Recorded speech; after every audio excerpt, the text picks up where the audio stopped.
Bismillahirrahmanirrahim. Assalamualaikum warahmatullahi wabarakatuh. Bapak-bapak, ibu-ibu, mas-mas, mbak-mbak, khususnya adik-adikku sekalian yang dirahmati Allah dimanapun Anda berada. Kembali di IIP Channel bersama saya, IIP Wijayanto. Kali ini kita akan membahas tema dari benar-benar sudah gak mau denganmu. Mantan jadi nongkrong terus di depan rumahmu saat kamu lakukan 3 hal ini. Ya. Nah, jadi ketika mantan sudah benar-benar gak mau dengan kita kejar-kejar dengan cara apapun ya tetap tidak mau. Jadi ketika kita ngejar-ngejar itu tidak akan membuat mantan jadi tersentuh, tetapi justru akan membuat mantan jadi merasa tambah terganggu dengan kehadiran kita. Dan itu akan membuat dia tambah jengkel, membuat dia selalu menghindari kita. Artinya usaha kita untuk ngejar-ngejar mantan itu akan menjadi sesuatu yang sia-sia. Nah, kuncinya kalau mau balikan dengan mantan, bagi yang belum berhasil menikah dengan mantan, agar bisa menikah dengan mantan, bagi suami istri yang bercerai agar bisa rujuk kembali, nah maka kuncinya mantan yang harus menginginkannya, mantan yang harus ngejar-ngejar kita. Ada 3 hal yang akan membuat mantan jadi ngejar-ngejar kita. Yang pertama, setelah perpisahan itu terjadi, sekarang mantan melihat bahwa dengan segala usaha kita, fokus dan ikhtiar kita kepada pekerjaan kita dan seterusnya, nah itu mantan melihat sekarang duit kita mulai banyak lagi. Ya. Jadi ketika dia melihat bahwa pada saat ini kita sukses ya, kita mapan, kita mandiri, kalau yang kuliahnya sudah beres, sudah mulai menampakkan hasil dari jerih payahnya, itu yang kemudian akan mulai membuat mantan rajin memikirkan kita kembali. Dia merasa rugi ya. Kemarin kan fase-fase yang cukup sulit dia bersama kita. Sekarang ketika kita sudah menghasilkan begitu banyak hal, kok dia tidak bisa ikut menikmati. Itu adalah perasaan yang wajar, normal, dan hampir semua manusia juga merasakannya. Seperti misalnya kita juga, ketika lagi sulit-sulitnya kita yang mendampingi mantan. Mantan belum apa-apa, belum punya apa-apa, belum jadi siapa-siapa, masih kuliah. Ya, tidak ada satu orang pun yang mau dekat-dekat dengan mantan karena ketika kuliah kebutuhan uangnya banyak dan kita yang mendampingi mantan. Kok sekarang yang menikmati hasilnya adalah orang ketiga. Nah, jadi wajar kan?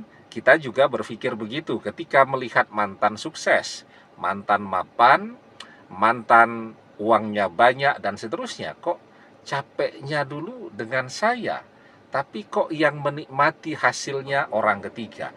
Itu yang harus kita balik sekarang. Ya. Jadi sekarang mantan yang harus kita buat berpikir dengan cara seperti itu. Ya. Kok dulu susahnya dengan aku, kata mantan, tapi sekarang yang menikmati hasilnya orang lain. Nah, dan itu bisa kita capai dengan kerja keras. Ya, wa alaisa lil insani illa masya'a. Dan bahwasanya seorang manusia tiada memperoleh selain apa yang telah diusahakannya. Asalkan manusia mau berusaha, Allah akan berikan jalan keberhasilannya. Tapi kita sayangnya belum sudah membantah dulu. Mau usaha apa? Ya, semua usaha butuh modal. Modal tidak punya. Mau kerja apa? Sekarang orang rebutan semua untuk dapat pekerjaan lah. Kalau belum kita sudah membantah duluan, ya tentu kita akan jalan di tempat dan mundur terus ya. Artinya begini, semua manusia kan kalau kita ya makannya juga sama-sama makan nasi. Volume otaknya besarnya juga sama. Ya, jumlah jari di tangannya juga sama. Waktu satu hari, satu malam, 24 jam yang Allah berikan kepada semua manusia juga sama. Ada orang yang bisa memanfaatkannya dengan maksimal, dengan optimal. Tapi ada orang yang kemudian tidak bisa memanfaatkannya dengan baik.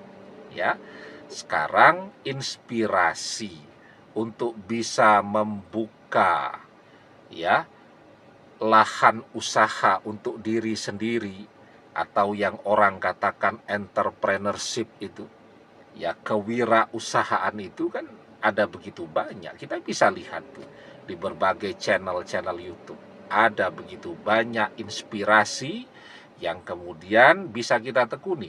Coba kita lihat dulu, jangan tergesa-gesa untuk membantah.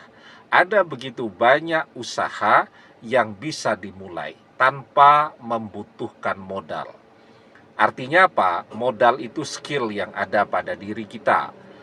Ya, alat-alat yang memang sudah kita miliki. Jadi misal seperti handphone ya. Kemudian apapun yang memang sudah ada sekarang. Nah, sekarang bagaimana cara pemanfaatannya? Saya kasih satu contoh saja ya.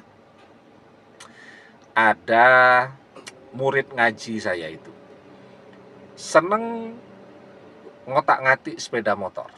Nah, lulus SMA itu ya orang tuanya tanya, bagusnya disuruh ngapain ya? Ini lulus sekolah ini tidur terus nih, nganggur kan? Mau kuliah juga dananya tidak ada. Saya tahu persis tuh karena kalau misalnya sepeda motor rusak dan seterusnya di rumah, saya selalu suruh dia memperbaiki lah. Itu kan pinter bengkel saya bilang. Ya, coba deh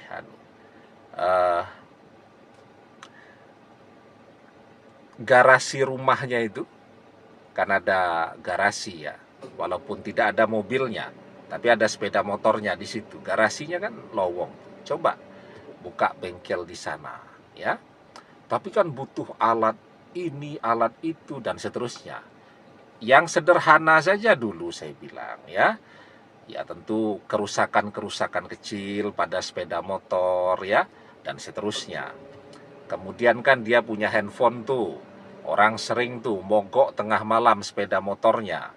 Ya, coba buka bengkel online itu. Ya, handphone kan tidak harus beli lagi. Skill dia sudah punya karena dari kecil memang hobinya otak-atik sepeda motor ya. Alhamdulillah jalan 2 tahun sekarang sudah punya bengkel betulan. Dimulai dari nol memanfaatkan apa yang ada pada dirinya sendiri. Ya, nah satu contoh lagi deh. Ya, ada juga tuh murid ngaji saya, ibu-ibu, suaminya selingkuh, pergi dengan wanita lain, kelabakan karena sudah lama sekali tidak bekerja. Tanya, Ustadz, apa yang harus saya kerjakan? Nah, itu tuh mau masuk Ramadan tahun 2023, 2 tahun yang lalu. Saya tahu persis tuh, ibu itu pinter masak, ya kue-kue kering dan seterusnya. Saya bilang coba buat kue kering ya. Nanti saya bantu deh nawar-nawarkan ya. Kita coba juga beli dulu kan. Kemudian ya kalau ada teman saya bilang kalau mau pesan ada murid ngaji saya dan seterusnya ya. Jalan ya. Dia memanfaatkan Instagramnya ya, Ramadan pertama lumayan. Ya, selesai Ramadan tren dari kue kering, roti kering selesai, dia ganti ke kue ulang tahun dan seterusnya dan seterusnya. Nah, itu 2023. 2025 alhamdulillah sekarang sudah punya catering kecil-kecilan, ya. Jadi semua manusia akan Allah berikan jalan suksesnya kalau dia mau berusaha. Nah, mantan juga begitu. Ketika dia melihat sekarang uang kita mulai banyak, di situ dia mulai rajin memikirkan kita kembali. Dari betul-betul sudah gak mau, mulai kepikiran kita. Yang kedua, ketika mantan melihat ya, kalau uang kita banyak, otomatis tuh banyak orang yang mendekat kepada kita. Mau jadi teman, mau jadi sahabat kita, mau jadi pasangan kita, dan seterusnya. Nah, ketika orang melihat apa yang kita miliki pada saat ini, orang akan merapat kepada kita. Termasuk yang pengen jadi pasangan. Di situ mantan mulai dapat saingan, dapat kompetitor, ya. Manusia itu ketika dia melihat tidak ada saingan, malas dia. Coba deh ya, saya itu paling suka kalau makan itu di restoran atau rumah makan yang sepi, ya. Tapi kalau orang tidak begitu. Jadi sering sekali kita datang ya, sepi, kita sendiri, tapi karena ada mobil kita, yang lain berdatangan juga. Nah, jadi manusia itu senangnya yang ada saingannya. Nah, jadi ketika mantan melihat tidak ada orang yang menginginkan kita, ya sudah, ya dia juga tidak menginginkan kita. Tapi begitu dia melihat sekarang ada begitu banyak orang yang bersaing untuk mendapatkan kita, maka pada saat itulah mantan juga jadi amat sangat menginginkan untuk balik bersama kita lagi, ya. Itu yang kedua. Dan yang ketiga, tapi sebelum kita bahas yang ketiga, jangan lupa yang belum subscribe untuk memencet tombol subscribe dan menyalakan lonceng notifikasi agar Anda selalu mendapatkan pemberitahuan video-video terbaru dari channel kesayangan kita ini. Dengan subscribe, doa-doa kita selalu terhubung sehingga kita selalu bisa berdoa bersama-sama, ya. Dan jangan lupa subscribe itu gratis, ya. Nah, dan yang ketiga, ya, mantan akan nongkrong terus di depan rumah kita ketika dia melihat setelah perpisahan itu terjadi. Sekarang kalau yang wanita jadi tambah cantik, kalau yang laki-laki jadi tambah ganteng, dan seterusnya. Kita tidak bisa mengabaikan faktor itu, bahwa penampilan fisik itu adalah sesuatu yang membuat orang tertarik. Orang bisa jatuh cinta pada pandangan pertama karena penampilan fisik. Karena itu, saya selalu bilang, ya, perpisahan itu jangan sampai membuat penampilan kita jadi mundur. Banyak orang karena stres dikhianati mantannya jadi jerawatan, jadi kurus kering, jadi tidak terawat, jadi tidak glowing lagi. Lah kalau begitu bagaimana mantannya mau balik? Tapi kalau setelah perpisahan itu terjadi, dia tambah menarik, tambah mempesona, ya. Follower di Instagramnya bertambah sangat banyak karena pesona pada dirinya. Kan semua orang yang laki-laki suka melihat wanita cantik, yang wanita suka melihat laki-laki ganteng. Di Instagram dia tampilkan fotonya, banyak tambah followernya.